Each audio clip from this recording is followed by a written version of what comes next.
स्वतंत्रता दिवस और गणतंत्र दिवस भारत के लिए दो सबसे खास दिन हैं।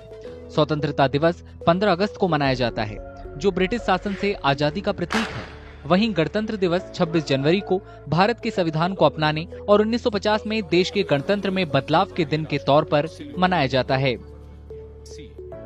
भारत इस साल अपना 78वां स्वतंत्रता दिवस विकसित भारत थीम के साथ मनाएगा। परंपरा के मुताबिक दोनों दिन अलग अलग तरीके से मनाए जाते हैं। आइए इन दोनों दिनों को मनाने के तरीकों और उनकी अहमियत में कुछ अंतरों को समझें। परंपरा के मुताबिक स्वतंत्रता दिवस की पूर्व संध्या यानी एक दिन पहले 14 अगस्त को भारत के राष्ट्रपति टेलीविजन पर राष्ट्र के नाम संबोधन देते हैं। हर साल 15 अगस्त की सुबह प्रधानमंत्री दिल्ली के लाल किले पर झंडा फहराते हैं और इसकी प्राचीर से राष्ट्र को संबोधित करते हैं।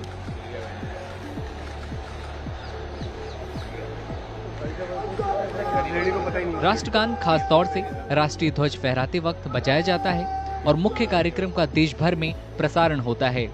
अक्सर पूरे दिन देशभक्ति के कार्यक्रम होते हैं, जिनमें स्वतंत्रता, राष्ट्रवाद और देशभक्ति की भावना पर जोर दिया जाता है। When it comes to the Independence Day and the Republic Day, we would realize on Independence Day, our Prime Minister stands on the ramparts of the Red Fort and he addresses the nation. And he puts the vision as to where we need to go and what we are seeking to achieve as a society and as a nation. स्वतंत्रता दिवस से अलग गणतंत्र दिवस के मुख्य समारोह में दिल्ली के कर्तव्य पथ पर परेड होती है, जिसमें राष्ट्रपति झंडा फहराते हैं। इस कार्यक्रम में भारत की सांस्कृतिक और सामाजिक विरासत की झलक पेश की जाती है।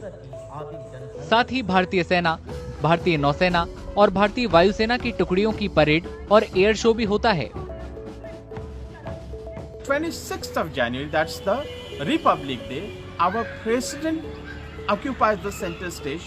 In terms, our president is the commander-in-chief of three forces: this Army, Navy, and Air Force. So, the three forces when they march on the Kartavya Path from Rashtrapati Bhavan to the India Gate, so they give salute, or they salute our president, and our president receives those salutes. So our president occupies the center stage on 26th of January. कर्तव्य पथ पर राज्यों और केंद्र शासित प्रदेशों की सांस्कृतिक, क्षेत्रीय और तकनीकी खासियत की झलक पेश करने वाली झांकी भी निकाली जाती है। इस कार्यक्रम में हिस्सा लेने के लिए विदेशी राष्ट्राध्यक्षों को न्योता दिया जाता है। आमतौर पर गणतंत्र दिवस पर अलग अलग कैटेगरी में नागरिक और सैन्य पुरस्कार भी दिए जाते हैं। अलग अलग भाषाओं में कमेंट्री के साथ मुख्य कार्यक्रम का देश भर में प्रसारण होता है। साथ ही राष्ट्रीय एकता, अखंडता और संवैधानिक मूल्यों पर जोर दिया जाता है।